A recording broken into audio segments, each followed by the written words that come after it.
Hi sir, hi madam, ఎలా ఉన్నారు? బాగున్నారు? అయితే చాలా బాగున్నాను. Welcome to mister standing. నా పేరు నటరాజ్. వీడియో ఫస్ట్ టైం చూసిన వాళ్ళు అయితే ఒకసారి అయితే మన ఛానల్ నచ్చితే కానీ సబ్స్క్రైబ్ చేయండి, నచ్చకపోతే వద్దు. సో ఈ రోజు మనం టాపిక్ వచ్చేసరికి చాలా మంచి టాపిక్ అయితే తీసుకొచ్చారనమాట. వీడియో ఎక్కడ స్కిప్ చేస్తే కనుక మీరు ఒక మంచి ఇన్ఫర్మేషన్ అయితే కోల్పోతారు అనమాట. సో మనం ఇన్ఫర్మేషన్ ఏంటంటే వెజిటేబుల్ కార్బోహైడ్రేట్స్ బెస్టా, నార్మల్ కార్బోహైడ్రేట్స్ బెస్టా, వీటి గురించి మనం తెలుసుకోవాలి. ఈ టాపిక్ లో వీటి గురించి తెలుసుకునే ముందు మనం ముందుగా ఫ్లోర్ అంటే పిండి పదార్థాలు అంటే నార్మల్ కార్బోహైడ్రేట్స్. ఈ నార్మల్ కార్బోహైడ్రేట్స్ లో మనకి జనరల్ గా ఏముంటాయి? ఎక్కువగా ఫ్లోర్ అని చెప్పా కదా, పిండి పదార్థాలు అంటే మైదా పిండి, గోధుమ పిండి, జొన్న పిండి, రాగి పిండి, సజ్జ పిండి ఎక్సెట్రా, ఇవన్నీ చాలా ఉంటాయి అనమాట. అండ్ వెజిటేబుల్స్ లోకి వచ్చేస్తే బీరకాయ, దొండకాయ, సొరకాయ, పొట్లకాయ, దోసకాయ, అనమకాయ, ఇలాగా ఈ టైప్ అన్ని వెజిటేబుల్స్ లోకి వస్తాయి. వీటిల్లో కాప్స్ ఉంటాయి అండ్ వీటిల్లో కూడా కాప్స్ ఉంటాయి. ఈ రెండిట్లో కాప్స్ వైజ్ గా మనం చూసుకుంటే దీంట్లో కొంచెం ఎక్కువ కాప్స్ ఉంటాయి, దీంట్లో కొంచెం తక్కువ కాప్స్ ఉంటాయి. అండ్ ఫైబర్ విషయానికి వస్తే దీంట్లో బాగా ఫైబర్ ఉంటుంది. వీటిలో అసలు ఫైబర్ అనేది ఆల్మోస్ట్ ఒక 10 to 20% మాత్రమే ఉంటుంది. కానీ దీంట్లో 80 to 90% ఫైబర్ ఉంటుంది. సో ఏది బెస్ట్ వెయిట్ లాస్ కి? నా సజెషన్ ప్రకారం అయితే నేను వెజిటేబుల్ కాప్స్ అని బెస్ట్ అని చెప్తా. అందుకే మన డైట్ లో పిండి పదార్థాలు వద్దు అంటున్నాను.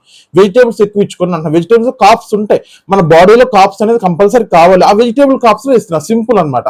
సో వీటికి మన ప్రోటీన్ విషయానికి వస్తే దీంట్లో అనేది ప్రోటీన్ ఉండదు, దీంట్లో కూడా ప్రోటీన్ ఉండదు. కానీ నేను దీంట్లో మీకు ఎగ్స్, వెజిటేబుల్స్, పన్నీర్ ఇస్తున్నాను. దీంట్లో నేను మీకు ఏమి ఇవ్వట్లేదు, ఈ పిండి పదార్థాలు ఏమి లేవు కదా, ఏమి ఇవ్వట్లేదు. అండ్ వీటిలో ఫైబర్ శాతం కూడా తక్కువ ఉంటుంది అండ్ దీంట్లో ఫైబర్ శాతం కూడా ఎక్కువ ఉంటుంది. వీటిలో మనం బ్లడ్ షుగర్ గురించి మాట్లాడుకుంటే ఇది వచ్చి తొందరగా ఇన్సులిన్ అయితే హై అవుతుంది అనమాట. దీనివల్ల ఏంటో 2-3 hours తర్వాత మళ్ళీ మనకి ఆకలి అయితే విపరీతంగా వేసేస్తుంది. కానీ దీంట్లో ఇన్సులిన్ అనేది చాలా స్లోగా ఉంటుంది. ఈ స్లోగా ఉండటం వల్ల మనకి ఆకలి అనేది తొందరగా వేయదు అండ్ చాలా ఎక్కువసేపు మనం ఆకలి లేకుండా ఉండగలుగుతాం అండ్ రోజంతా సస్టైనబుల్ గా మనం ఉండగలుగుతాం అనమాట. ఈ రెండింటితో మనం తేడా చూసుకుంటే మీకు తెలిసిపోతుంది ఏది బెస్ట్ అనేది. సో నా ప్రకారం అయితే నేను వెజిటేబుల్స్ లోకి వెళ్ళిపోమని చెప్తాను అనమాట. ఎందుకంటే వెజిటేబుల్స్ లో మీకు న్యూట్రిషన్ వాల్యూ ఉంటుంది అండ్ తర్వాత వచ్చేసరికి మంచి కాంప్లెక్స్ కార్బ్స్ ఉంటాయి అండ్ గుడ్ ఫైబర్ కూడా ఉంటుంది అండ్ విటమిన్స్ కూడా ఎక్కువ ఉంటాయి అనమాట. సో ఏది బెస్ట్? నేనైతే వెజిటేబుల్స్ తీసుకోమని చెప్తాను. అందుకే మనం డైట్ చేసే వాళ్ళు ఎవరికైనా కానీ వెజిటేబుల్స్ తీసుకోండి, ప్రాబ్లం లేదు. పిండి పదార్థాలు తీసుకోవద్దు. వాటి అయితే వెయిట్ లాస్ అనేది చాలా స్లో అయిపోతుంది. ఆ స్లో అవటంగా అసలు ఆగిపోతుంది వెయిట్ లాస్ అనేది. ఇవి తీసుకుంటేనే మీరు వెయిట్ లాస్ అనేది చాలా స్పీడ్ గా ఉంటుంది. సో నా సజెషన్ ప్రకారం అయితే మీరు నాన్ వెజ్ తీసుకుంటున్నారు, నాన్ వెజ్ తో పాటు అండ్ మీరు వెజిటేబుల్స్ కూడా యాడ్ చేసుకుంటే ఇంకా మంచిది అనమాట. సో మీరు ఈ పిండి పదార్థాలు వదిలేద్దాం. పిండి పదార్థాలు రాగి పిండి అన్ని మంచిదే కదంటారు, కానీ మంచిదే, కానీ వెయిట్ లాస్ మంచిది కాదు. సో హెల్త్ పర్పస్ మీరు అవసరమైతే మీరు ఒక ఐడియల్ వెయిట్ కి వచ్చేసారు. ఐడియల్ వెయిట్ కి వచ్చేసిన తర్వాత అప్పుడు మీరు రాగి జావాలు తాగండి, నో ప్రాబ్లం, ఓకేనా. ఇప్పుడు ప్రస్తుతానికి అయితే వెజిటేబుల్స్ అయితే మనం వాడుతుంది. వెజిటేబుల్స్ వాడితే మన వెయిట్ లాస్ అనేది స్పీడ్ గా ఉంటుంది.